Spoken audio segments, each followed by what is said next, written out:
Hello students, how are you? I hope you all are very healthy and safe. Yes students, हमारा lesson continue था बाजार दर्शन, जिसे लिखा है जैनेन्द्र कुमार ने।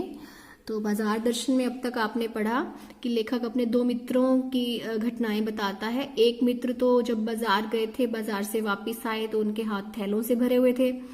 तो और दूसरे मित्र जो बाजार गए थे कुछ खरीदने, लेकिन बाजार से वापस आए तो बिल्कुल खाली हाथ आए। तो इसी पर बेस्ड लेखक ने दो प्रकार के ग्राहकों का वर्णन किया है। एक तो जब हमारा मन खाली हो और जेब में पैसा हो तो हम बहुत कुछ खरीद लेते हैं, लेकिन जब हमारा मन भरा हुआ हो और जेब भी भरी हुई हो तो हम चीजें नहीं खरीदते। तो कई प्रकार के ग्राहकों का लेखक वर्णन कर रहा है कि इसी तरह से कि जब हम बाजार जाते हैं तो हमारा मन भरा हुआ होना चाहिए, तब हम फालतू की चीजें नहीं खरीदते। अब हम आगे का पाठ पढ़ेंगे। अब लेखक एक और व्यक्ति का वर्णन कर रहे हैं। पड़ोस में एक महानुभाव रहते हैं जिनको लोग भगत जी कहते हैं। चूरन बेचते हैं, यह काम करते जाने उन्हें कितने बरस हो गए हैं। भगत जी हैं जो कि चूरन बेचते हैं काफी सालों से, लेकिन किसी एक भी दिन चूरन से उन्होंने 6 आने पैसे से ज्यादा नहीं कमाए। चूरन उनका आसपास सरनाम है और खुद खूब लोकप्रिय है। कहीं व्यवसाय का गुर पकड़ लेते और उस पर चलते तो आज खुशहाल और क्या मालामाल होते, क्या कुछ उनके पास ना होता। इधर 10 वर्षों से मैं देख रहा हूं उनका चूरन हाथों हाथ बिक जाता है, पर वह ना उसे थोक देते हैं ना व्यापारी को बेचते हैं, पेशगी ऑर्डर नहीं लेते। बंधे वक्त पर अपनी चूरन की पेटी लेकर घर से बाहर हुए नहीं कि देखते देखते 6 आने की कमाई उनकी हो जाती है। लोग उनका चूरन लेने को उत्सुक जो रहते हैं, चूरन से भी अधिक शायद वह भगत जी के प्रति अपनी सद्भावना का दे देने को उत्सुक रहते हैं। अब एक भगत जी हैं जो सिर्फ 6 आने जब तक कमाते हैं तब तक की वो चूरन बेचते हैं, उसके बाद वो कमाते नहीं हैं। पर 6 आने पूरे हुए नहीं कि भगत जी बाकी चूरन बालकों को मुफ्त बांट देते हैं। कभी ऐसा नहीं हुआ है कि उन्हें कोई 25वां पैसा भी दे सके। कभी चूरन में लापरवाही नहीं हुई है और कभी रोग होता तो मैंने उन्हें देखा ही नहीं है। और तो सही, लेकिन इतना मुझे निश्चय मालूम होता है कि इन चूरन वाले भगत जी पर बाजार का जादू नहीं चल सकता। कहीं आप भूल ना कर बैठिएगा, इन पंक्तियों को लिखने वाला मैं चूरन नहीं बेचता हूं। जी नहीं, ऐसी हल्की बात भी न सोचिएगा। यह समझिएगा कि लेख के किसी भी मान्य पाठक से उस चूरन वाले को श्रेष्ठ बताने की मैं हिम्मत कर सकता हूं। क्या जाने उस भोले आदमी को अक्षर ज्ञान है भी या नहीं, और बड़ी बातें तो उसे क्या मालूम होंगी, और हम आप न जाने कितनी बड़ी बड़ी बातें जानते हैं। इससे यह तो हो सकता है कि वे चूरन वाला भगत हम लोगों के सामने एकदम नाचीज आदमी हो, यानी कि हम उसे नीचा आदमी समझे, छोटा सा आदमी समझे। लेकिन आप पाठकों की विद्वान श्रेणी का सदस्य होकर भी मैं स्वीकार नहीं करना चाहता हूं कि उस अपदार्थ प्राणी को वह प्राप्त है जो हम में से बहुत कम को शायद प्राप्त है। अपदार्थ प्राणी यानी जिसको चीजों की कोई लालच नहीं है, उस पर बाजार का जादू वार नहीं कर पाता। माल बिछा रहता है पर उसका मन अडिग रहता है। पैसा उससे आगे होकर भीख तक मांगता है कि मुझे लो, यानी कि उसके पास इतना चूरन होता है, इतना सामान होता है कि वो बेच सकता है। लोग उत्सुक रहते हैं उससे लेने के लिए, लेकिन वो पैसे नहीं लेता। लेकिन उसके मन में पैसे पर दया नहीं समाती। वह निर्मम व्यक्ति पैसे को अपनी आहत गर्भ में बिलकता ही छोड़ देता है, यानी पैसे को कुछ नहीं समझता वो। ऐसे आदमी के आगे क्या पैसे की व्यंग्य शक्ति कुछ चलती होगी। अब पैसे की व्यंग्य शक्ति क्या है कि पैसा जो है, अगर किसी के पास पैसा हो तो हमें ऐसा लगता है, अगर हमारे पास नहीं है दूसरे के पास है तो हमें ऐसा लगता है कि पैसा हमारा मजाक उड़ा रहा है। वह पैसे की व्यंग्य शक्ति होती है। क्या वह शक्ति कुंठित रहकर संलग्न ही हो जाती होगी। पैसे की व्यंग्य शक्ति की सुनिए, यह दारुण है, यानी दयनीय है बहुत। मैं पैदल चल रहा हूं कि पास धूल उड़ाती निकल गई मोटर। अब लेखक अपनी बात बताता है कि मैं पैदल चल रहा हूं और साथ ही धूल उड़ाती एक मोटर निकली।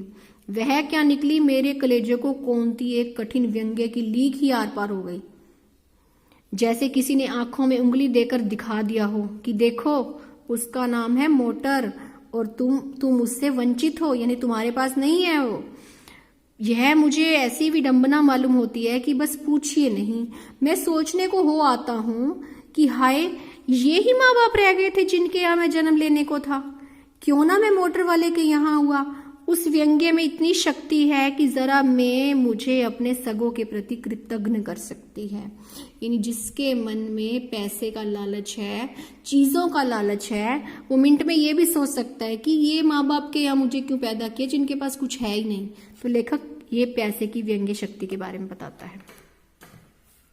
लेकिन क्या लोक वैभव की ये व्यंग्य शक्ति उस चूरन वाले को एक किंचितकार मनुष्य के आगे चूर चूर होकर नहीं रह जाती? चूर चूर क्यों, कहो पानी पानी। तो क्या वह बल है जो इस तीखे व्यंग्य के आगे अजेय नहीं रहता, बल्कि मानो उस व्यंग्य को क्रूरता ही पिघला देती है। अब लेखक कहता है कि तो क्या यही बल है जो उस पैसे के व्यंग्य के आगे विजयी रह जाता है, विजयी नहीं रह जाता है, बल्कि उस व्यंग्य को खत्म कर देता है। उस बल को नाम जो दो वह निश्चय उस तल की वस्तु नहीं है जहां पर संसारी वैभव फलता फूलता है, वह कुछ अपर जाति का तत्व है।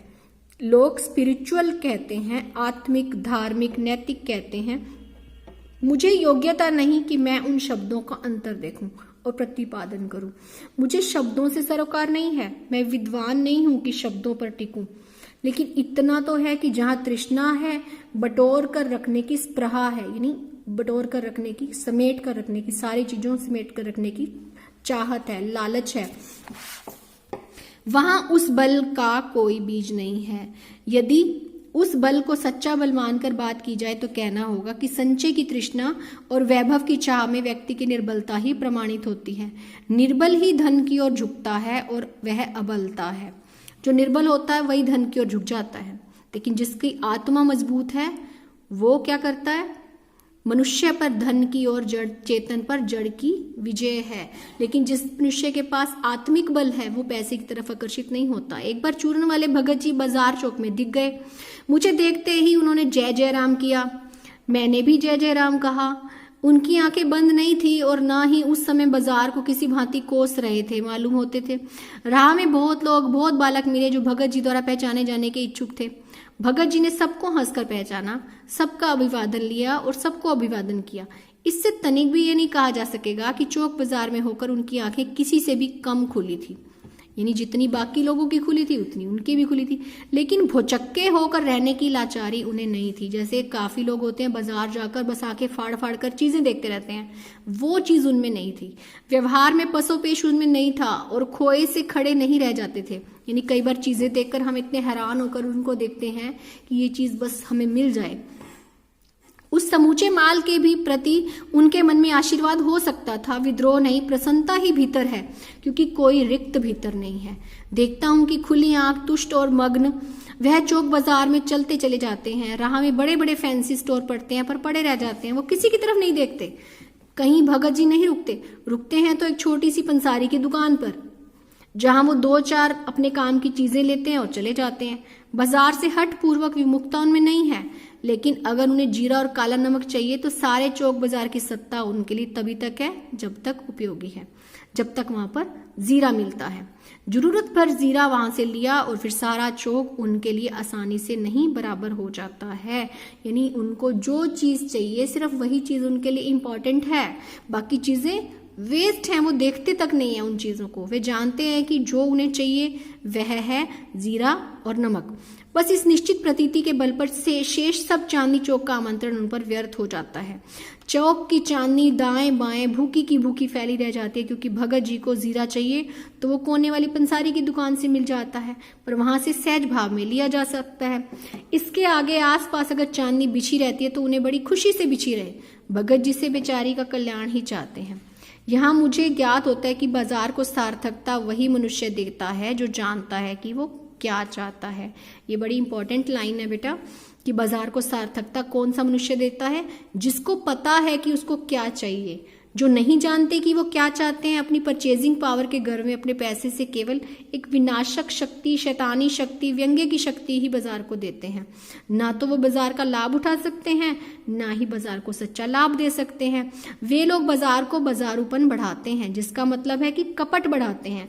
कपट की बढ़ती का अर्थ है परस्पर सद्भाव की घटी। यानी अब जो लोग सिर्फ लालच के भरोसे बाजार जाते हैं, यानी जो चीज दिखे वो खरीद ली, तो बाजार का बाजारूपन बढ़ाते हैं, बाजार में कपट भी बढ़ाते हैं। यानी अगर हम फालतू चीजें खरीदते जाएंगे तो डिमांड बढ़ जाती है और सप्लाई कम हो जाती है, तो कपट बढ़ता है। इस सद्भाव के ह्रास पर आदमी आपस में भाई भाई और सुहृदय और पड़ोसी फिर रह नहीं जाते हैं और आपस में कोरे ग्राहक और बेचक की तरह व्यवहार करते हैं। यानी अगर हम किसी रिश्तेदार से भी लेने जाते हैं सामान, तो वो भी हमसे सिर्फ दुकानदार की तरह ही व्यवहार करता है, रिश्तेदार की तरह नहीं। तो क्या लगता है, मानो दोनों एक दूसरे को ठगने की घात में हो। यानी जो खरीदने वाला है वो भी कहेगा थोड़ा सा कम कर ले, और जो बेचने वाला है वो तो वैसे ही ज्यादा रेट में बेचेगा। दो एक की हानि में दूसरे का अपना लाभ दिखता है, और यह बाजार का बल्कि इतिहास का सत्य माना जाता है। ऐसे बाजार को बीच में लेकर लोगों में आवश्यकताओं का आदान प्रदान नहीं होता, बल्कि शोषण होने लगता है। तब कपट सफल होता है, निष्कपट शिकार होता है। ऐसे बाजार मानवता के लिए विडंबना है, और जो ऐसे बाजार का पोषण करता है, जो उसका शास्त्र बना हुआ है, वह अर्थशास्त्र सरासर औंधा है, वह मायावी शास्त्र है, और वह अर्थशास्त्र अनीति शास्त्र है। अब इसका क्या अर्थ हुआ कि ऐसा जो बाजार है मानवता के लिए विडंबना है, एक ट्रेजेडी के समान है, क्योंकि बाजार जो है ऐसे का पोषण करता है जो उसका शास्त्र बना हुआ है, वह अर्थशास्त्र सरासर औंधा है। यानी बाजार में सार्थकता सिर्फ तभी आ सकती है जब वो खरीदने वाले भी, उनको पता हो कि हमें क्या खरीदना है, बेचने वालों को भी पता हो कि हम क्या बेच रहे हैं। यानी लालच ना हो, सिर्फ जरूरत का सामान खरीदना जाए। यानी आवश्यकता का सामान अभी खरीदेंगे तो ना तो हमारा शोषण होगा, ना ही दुकानदार हमारा शोषण कर सकेंगे। तो ये था आपका चैप्टर बाजार दर्शन। यहाँ पर चैप्टर समाप्त होता है। आई होप आपको समझ में आया होगा। चैप्टर थोड़ा सा टफ है तो बेटा ध्यान से पढ़ना। Thanks for watching, have a good day.